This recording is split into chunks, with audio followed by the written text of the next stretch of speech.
자, 다음 마지막 영상이 있는데 어제 이제 국정감사장에서 사실 이재명 대표 수사 관련해서 위증교사 요게 지금 최근에 불구속 기소가 된 사안인데 이걸 뭐 따로 재판하냐, 뭐 병합을 하냐, 1심이 언제 나오냐, 뭐 이런 걸 가지고 공방이 있었거든요. 일단 영상부터 좀 확인해 보겠습니다. 위증교사 사건은 경기도지사 당시에 저지른 지금 행위이고 피고인도 달라요. 왜 이것이 재정합의부 결정을 받은 건지 결국은 이재명 대표의 이런 정치 생명을 연장하기 위해서 꼼수로 배당을 했다. 이재명 지키기를 한다. 법원이. 이러한 비판의 소리를 받을 수 있을 것 같습니다. 여기에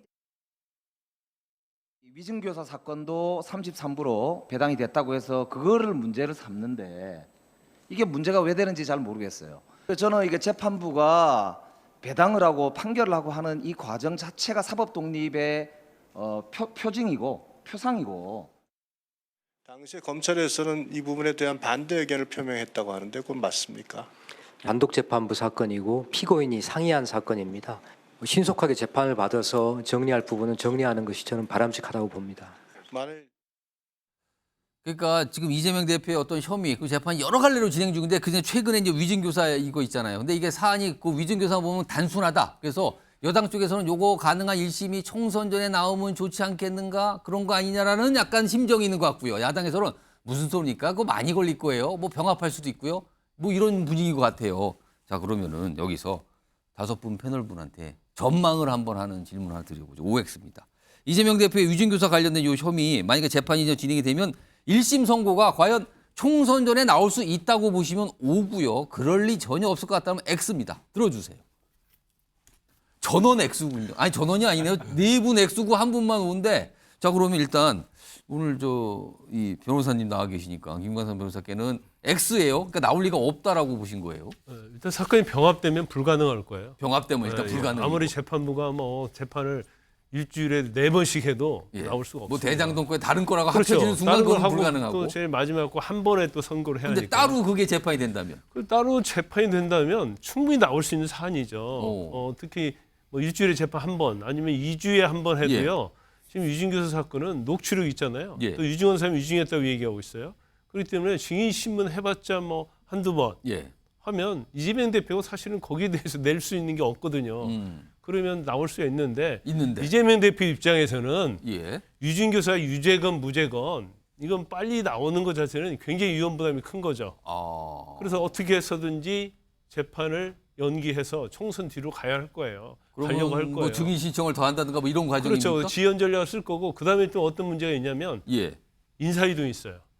판사의 2월에 인사유도 있기 때문에 그러면 사실은 이제 3월 달로 재판이 넘어가거든요. 그래서 이게 상당히 이제 시간적으로도 맞지 않고요.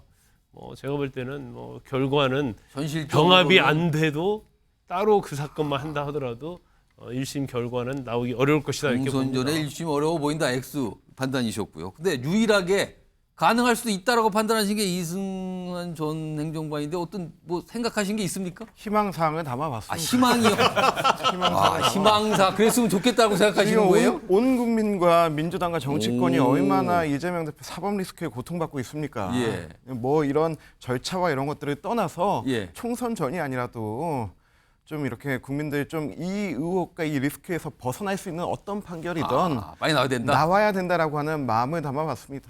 희망사항이다. 그러면은 정기당 교수님 X인데 그것도 희망사항이신가요? 아니면 다른 판단이? 현실적인 판단인데요. 국힘 입장에서 볼 때는 충분히 뭐 그런 희망을 피력할 수 있습니다. 그러나 이건 법리 논쟁입니다. 법리 논쟁은 재판에서 하면 될 일이에요. 근데 법사위 국감장에서 마치 지금 뭐 정부 국힘 의원들 질의 내용을 들어보면요. 목표가요. 발언의 목표가 이재명 대표 다음 대선에 못 나오게 하려고 하는 것 같아요. 총선 전에 치명적인 상태를 리폐한다고 생각하는 것 같아요. 저는 지금까지 국민의힘 의원들이 뭐라고 그랬습니까? 사법부 판단을 존중한다고요, 항상. 여야 의원들이 다를 바가 없습니다. 그래놓고 나서 사법부를 압박하는 모양새 저는 국민적 동의 어렵다고 생각합니다. 제가 1분 남아서 30초씩 해서 정태근 한 30초 여기 김성환 평 30초 드릴게요. 30초 정도 있습니다. 근데 이재명 대표가 수사를 받고 재판을 대응하는 능력으로 따지면 대한민국에서 최고 아닌가요? 그러니까 여태까지 지금 잘 버티고 있는 거죠. 그 실력이면 제가 보기에는 뭐 총선 전까지는 선거 안 나오도록 할 것 같습니다. 칭찬인지 아닌지 모르겠네. 계속 오늘 약간 헷갈리는 발언을 하시는데 김성환 평론가. 이게 상식적으로 이해가 안 되는 얘기들이 자꾸 나오는데요. 우리나라에서 한 사람이 피의자 한 명이 4개의 재판부에 나와서 재판받는 모습 보신 적 있으십니까? 전직 대통령 7개, 8개 혐의, 조국 전 장관도 혐의 많거든요. 근데 하나의 재판부에서 재판받아요. 그걸 다 쪼개기 하려고 했다는 것 자체가 사실 웃기는 일입니다. 그러니까 병합하는 게 어찌 보면 당연한 건데 그걸 이상하다고 얘기하는 게 제가 오히려 더 이상해요. 아무튼 이런 게 논쟁이 됩니다. 국정감사장에서. 그래서 서로들 약간 주장성 약간 의견들을 낸 것 같습니다. 알겠습니다.